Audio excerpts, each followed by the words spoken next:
résister? Comment Ceux on qui peut? accueillent les Ben, il faut migrants, avoir des convictions, oui, il faut avoir des savoir ce qu'on convictions. veut. Hein. Education must be free. I don't mean in Sans payer. payer, It must ça be veut dire free dans la, not propaganda, pas la propagande évidemment. education. Choisir ce qu'on a envie et pas se soumettre. Penser, je crois que ça passe d'abord par là. Travailler, continuer à développer son esprit critique. Tous étaient des humanistes, tous ceux que j'ai connus, les Samuel, les Chavant, tous, des types d'une honnêteté à toute épreuve. Some of the love, but we stick together. We stood up and flow, we did get better. Put on a smile every ride highway. Drift away while I read. Donc là, en 1944, ils venaient tous les soirs pendant quelque temps. Hein. Ils avaient leur fusil mitrailleur ici ou mitrailleuse, j'ignore. Hein. Et puis nous étions là. Ils venaient faire le guet, quoi, en fait. Bah, il fallait qu'ils se protègent au cas où. Oui, ils ne prenaient rien. La plupart de nos pensionnaires n'étaient plus là. Philippe Veil était parti. Jean de Bourgard, lui, il avait quitté, je ne sais pas pourquoi d'ailleurs. Et il avait laissé donc toutes ses affaires et surtout ses cartes compromettantes. On a une grande pièce avec toutes les cartes d'état-major des Alpes jusqu'à la Méditerranée collées. Et bon, Plus facile. Ils se disent qu'ils ont État-major terroriste. Et comme ma mère, je me souviens, elle était là. Moi, je la regardais là-bas. Elle disait « Nicht terroriste, nicht terroriste !» Bon, puis finalement, ils n'ont pas fait sauter la maison. Et ma mère, au moment justement de l'attaque du Vercors, s'est trouvée à Grenoble. Et elle a été, donc, quand elle a voulu remonter, elle a été arrêtée par les Allemands et qui lui ont demandé ce qu'elle faisait. Alors je ne sais pas pourquoi elle était descendue, parce que je ne sais plus. Et alors elle a pu remonter par le tram, mais là c'était en pleine bagarre. Donc elle est arrivée à Saint-Nizier. Et de Saint-Nizier à Villars, elle est venue à pied, avec des petits talons, avec une autre personne de Villars, Madame Blangonnet, et on lui avait dit « Surtout ne marchez pas sur la route, ils vont vous tirer dessus ». Et elles ont marché tout le long de Saint-Nizier à Villars, au milieu des champs.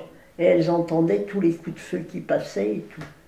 Et bon, ben ça, elle ne nous l'a pas dit tout de suite. Je me présente, bon, alors je suis Geneviève Panier, née de Belley. C'est important puisque mon père s'appelait de Belley, il faut que je le dise maintenant.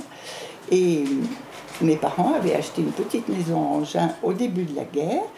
Et c'est à ce titre que je suis anginoise de cœur.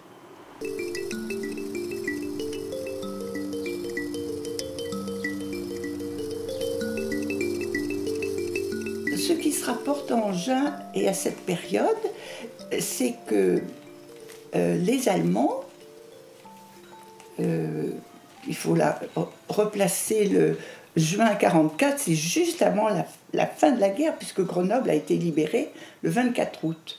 Donc 2 mois après, dans le Vercors, ça bougeait beaucoup, beaucoup, tous les résistants étaient sur les dents, et les Allemands encore plus, parce qu'ils sentaient qu'ils étaient battus sur tous les fronts.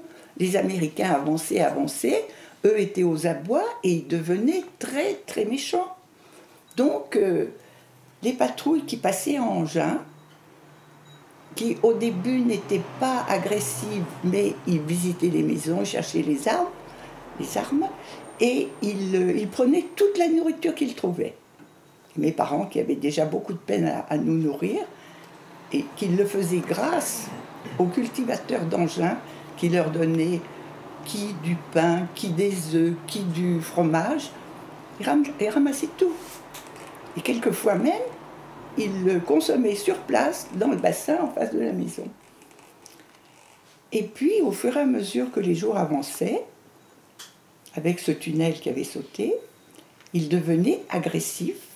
Et ce jour-là, du 15 juin en particulier, ils avaient déjà visité quelques maisons par ici, parce que mon oncle et ma tante qui avaient loué une petite maison là à côté, là, ils avaient visité la maison, et j'avais reconnu les chaussures de ma tante dans la besace de celui qui dirigeait la patrouille. Donc ils s'étaient bien servis déjà ailleurs. Et ce jour-là, ils ont cru reconnaître dans mon père un résistant. Et ils sont devenus très très méchants là, parce que à la maison on avait un ami qui passait ses week-ends à la maison, et puis ils avaient ramassé en cours de route un quenelle. Ce quenelle, tu connais Monique, tu sais qui c'est? Quenelle, mais je sais pas. Léon? Non, non, ce n'est pas Léon, c'était un jeune que je ne connaissais pas. Ils étaient donc trois, ils ont aligné ces trois hommes contre le mur de votre maison, Monique, les mains sur la tête, et ils ont installé un peloton d'exécution en face. Il y avait 5 ou 6, dans mon souvenir, 5 ou 6 tireurs, armes sur l'épaule. Ils attendaient l'ordre de leur chef de patrouille, qui a donné un premier ordre en joue. On a attendu, repos. On baisse les armes, mais on reste aligné contre le mur. Et cette opération s'est reproduite 3 ou 4 fois, à intervalles plus ou moins réguliers. Et nous, les enfants, on était en face et on assistait à ce simulacre d'exécution pendant un temps qui m'a paru une éternité. Et au bout de 3 ou 4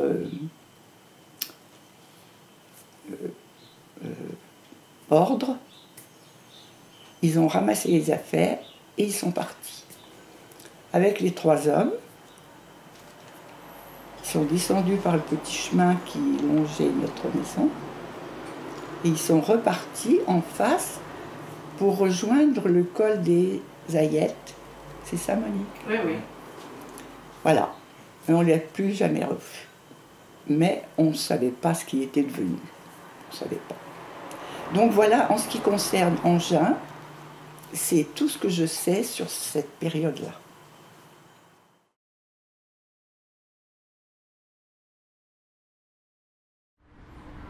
Vous savez, l'atmosphère était... On a de la chance d'être là, c'est tout, hein, ma famille, parce que on a été sinistrés à 100%.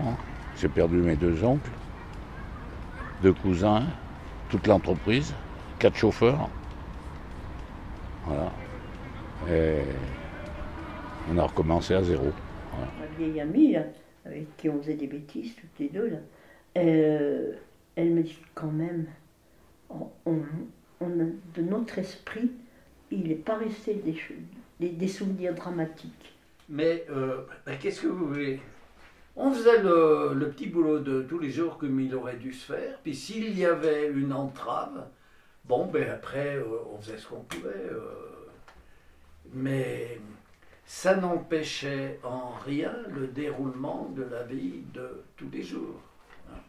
Et on s'usait des couronnes à la César, voyez, parce qu'on prenait des épines de sapin, et avec chaque feuille, on faisait une couronne. Ça, bon, voilà, on avait des jeux un peu naïfs, mais on se faisait plaisir de beaucoup de choses, c'est ça. Mais ça, après, c'est devenu dramatique, parce qu'il y a eu ce samedi, tout ça.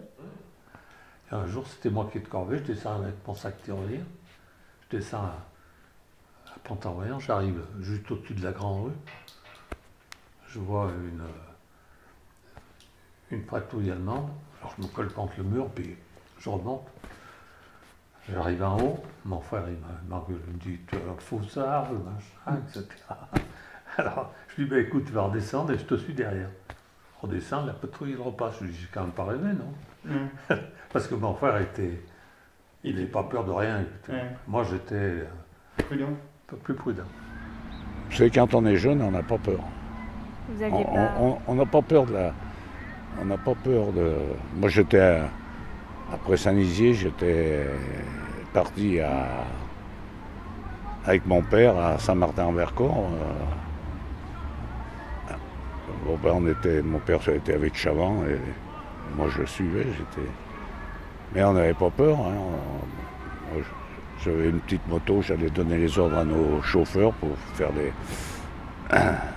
transporter les maquis les maquisards d'un côté ou à l'autre. Voilà. Et vous savez, nous, un jour, on ramassait du foin. Il y a 3 maisons maintenant, c'est à côté de ma maison, un peu plus bas. On ramassait du foin, là, ça appartenait à un neveu de ma mère.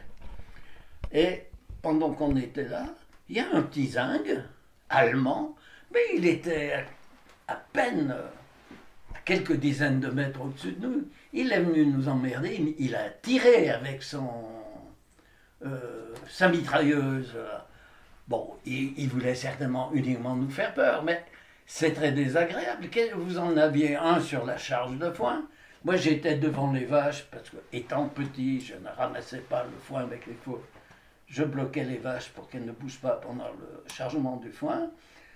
Il y avait ma sœur Loulou qui tirait la petite râteleuse à main, là. On était là, on a continué à ramasser le foin. Qu'est-ce qu'on allait faire? On ne pouvait même pas s'en aller, il était au-dessus de nous. Ce sont des choses bizarres. Ben bon, c'était inconnu, c'était imprévu, mais on faisait avec, et puis la vie continuait. Ouais. Ils passaient au-dessus de la maison avec une autre fois, ils sont passés le matin, et nous, on est à peu près au milieu de... Oui, en mitraillant quoi, j'en sais rien. Oui, ils passaient comme ça, très bas. C'était pour nous intimider. Oui, pour intimider les gens, mais... Moi, je regardais ça, c'était nouveau. Enfin, nouveau. J'avais entendu les avions de bombardement pendant l'hiver 43-44. Une nuit, je suis réveillé, et j'étais dans la chambre de mes parents, et bon, je sais pas, j'ai dû manifester. Oh, on m'a dit, mais ce sont des avions, ils vont bombarder, je sais pas où, bon. Mais c'est vrai que c'est inquiétant tout ça.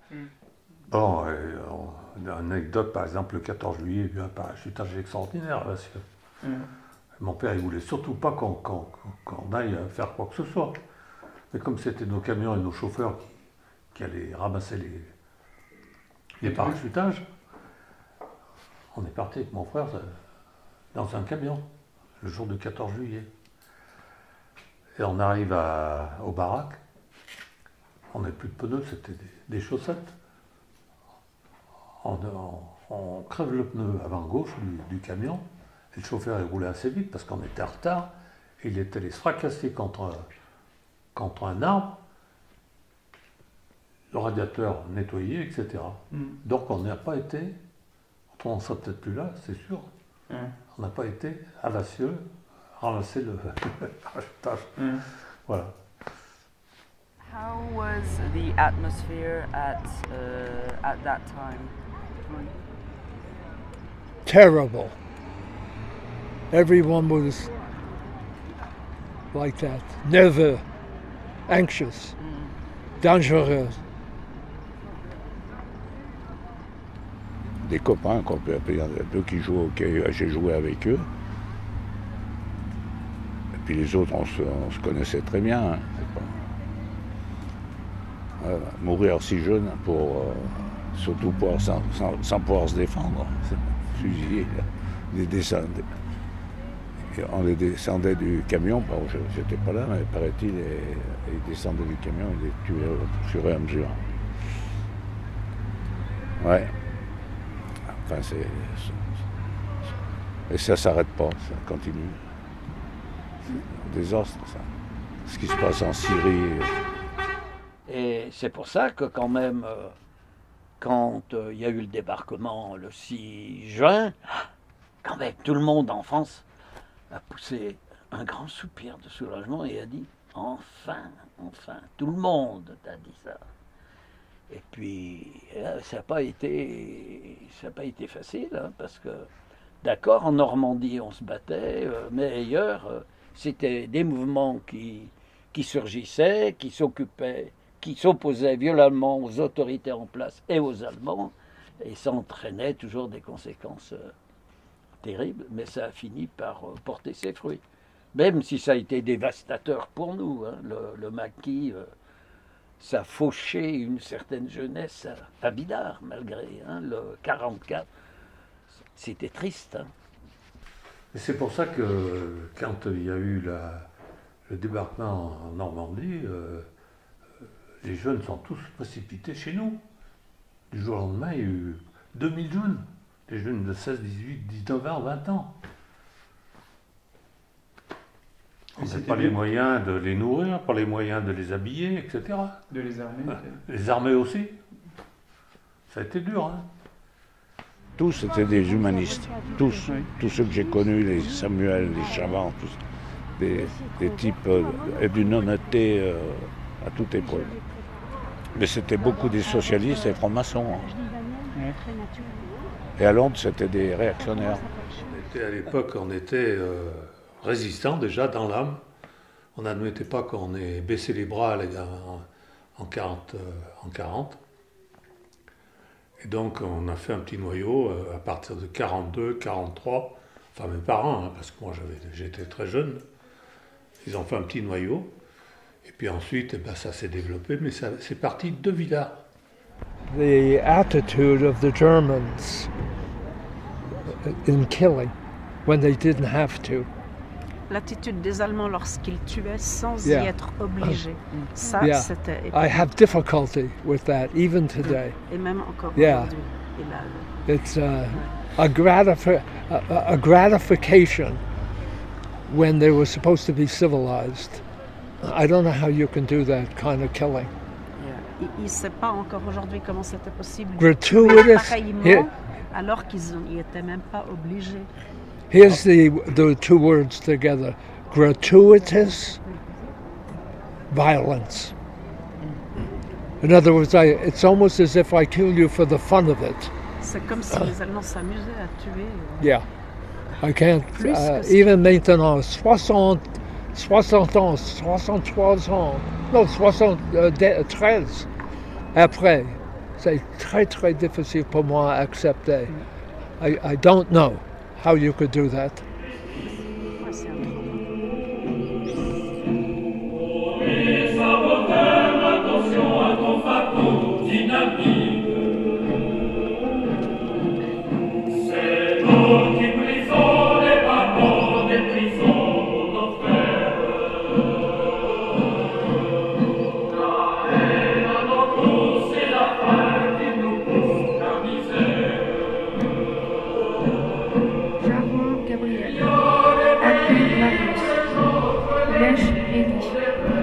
Fernand Paul, Pascal Alphonse, Thomas Marie, Morin Anaïs, Glan Marie, Allard Eugénie. Ça symbolise quoi pour vous de venir à une journée comme ça aujourd'hui?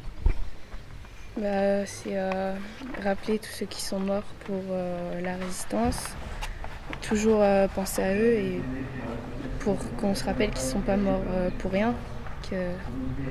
C'est pour la France qu'ils sont morts. Résister, c'est quand même un mot qu'on peut utiliser aussi dans la vie de tous les jours et penser que ça signifie quoi exactement? Enfin, ça signifie quoi pour vous? C'est dire non quand on n'a pas envie, choisir ce qu'on a envie et pas se soumettre. Vous pensez que justement la guerre, avoir résisté, c'est ce qui a réuni un peu tout le monde? Oui, je pense, oui. Non, je crois que c'est un problème de mentalité. Hein. Les gens... moi, je sais que mon père, en 40, il s'est mis à pleurer. Je le voyais pleurer sur la table. Il était ça l'arrachait, quoi. Il n'admettait pas qu'on baisse les armes comme ça, quoi. Pourtant, mon père, c'était pas un gars de l'armée, hein. Pour vous, aujourd'hui, comment on peut résister, préserver un peu notre liberté? I translate. For you today, how can we resist and preserve our liberty? Education must be free. I don't mean then payé. It must be free. Une éducation doit être gratuite. Not propaganda. Pas la propagande, évidemment. Education. And then you use your mind to make decisions. What you see in the paper, the Nouveau, the Journal, the text. If you're not educated, you're open to any kind of manipulation. Cette direction, l'autre direction, fasciste, communiste, démocratie, c'est ici. And pour le peuple, for the people. You must care about people. That's a democracy. You care, you have respect for people. That's how you know. If you're old, people take care of you. If you're young, you're taken care of. If you're in bad health, there's medicine to take care of you. That's democracy. Yeah. Résister. Il y a des gens qui résistent quand même. Comment on peut? Il faut avoir des convictions. Il faut savoir ce qu'on veut. Hein. Ils risquent des condamnations. Vous, parmi les idées circulantes, il faut que vous fassiez votre choix et que vous défendiez ces idées, quoi. Même si elles vont à contre-courant de la mode, hein, il faut savoir ne pas être trop, disons, conventionnel, hein. Parce que bien sûr, la société n'est possible, hein, entre les hommes que par l'établissement de conventions. Mais enfin, les conventions ne sont pas toujours ce qu'il y a de mieux. Hein. Elles sont pas souvent... Enfin, il y en a qui ne sont pas discutées en plus. Oui, mais il faut savoir de temps en temps remettre en cause certaines choses. It describes what people are willing to die for. And it's interesting that the French farmer who saved my life, I had the good fortune of finding him 20 ans après. Ça, c'est un grand secret là-bas. And I said, pourquoi, comme un homme marié avec des enfants, pourquoi vous avez sauvé ma vie? Et il me dit, mais vous saved my life. And I said, but I was a soldier. C'est nécessaire pour faire comme le commandant m'a dit. Mais vous êtes un civil. And you did it. And you were married. And you had something to lose. But I had no argument. He decided that it was important that if I come as a liberator, which I wasn't then because des Allemands après nous. So it means a great deal to me that some individual, simplement un citoyen, a décidé son vie et ma vie. C'est formidable. Ah, l'indignation, bien sûr, bien sûr. Alors, heureusement, on ne peut pas perdre ses capacités d'indignation à n'importe quel âge, et quelles que soient les expériences qu'on a eues, parce qu'il y a des choses qui sont inacceptables, bien sûr. Absolument. Quand j'entends la télévision, je ris dans mes brancards. C'est quoi qui vous indigne vraiment, en fait? On n'a plus de moralité, on n'a plus de sens civique. Je sais pas, de moralité. Quand on voit que nos politiques, que ce soit droite ou gauche, depuis 40 ans, ils votent des budgets toujours en déficit. On arrive à 2200 milliards de déficit. C'est vous qui allez payer, c'est pas nous. C'est vous, les jeunes. Et on fait rien, on continue. Qu'est-ce qui vous indigne particulièrement? L'injustice. C'est ça, c'est ça. Ce qui est primordial chez nous tous, hein, c'est le sentiment d'injustice. Quel qu'il soit, à n'importe quel niveau, que ce soit dans une famille entre les enfants, que ce soit Sur le plan politique...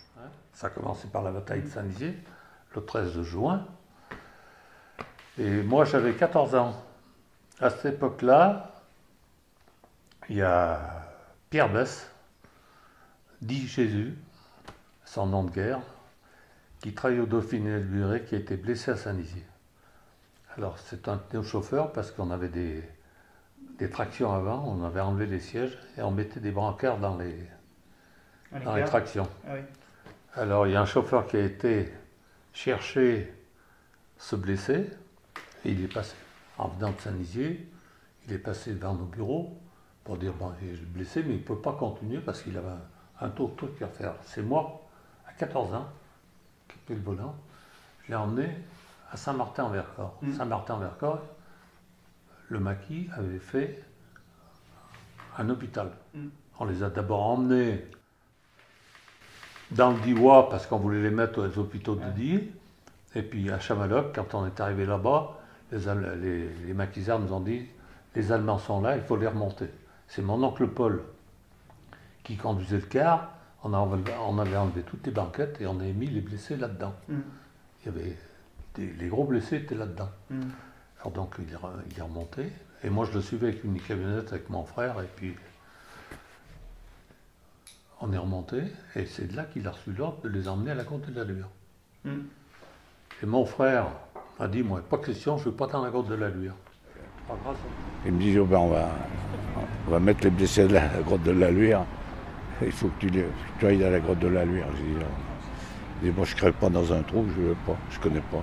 Et après on est parti à Pont-à-Royan, au lieu dit le paradis, c'était le paradis puisqu'on s'est sauvé.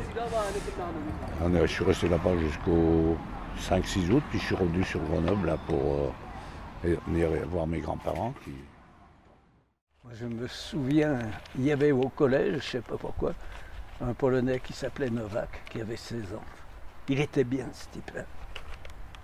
Il était intelligent. On nous le montrait en exemple. Il avait 16 ans. Il avait des bonnes notes. Il était comme ci, il était comme ça. C'est le plus jeune des Polonais.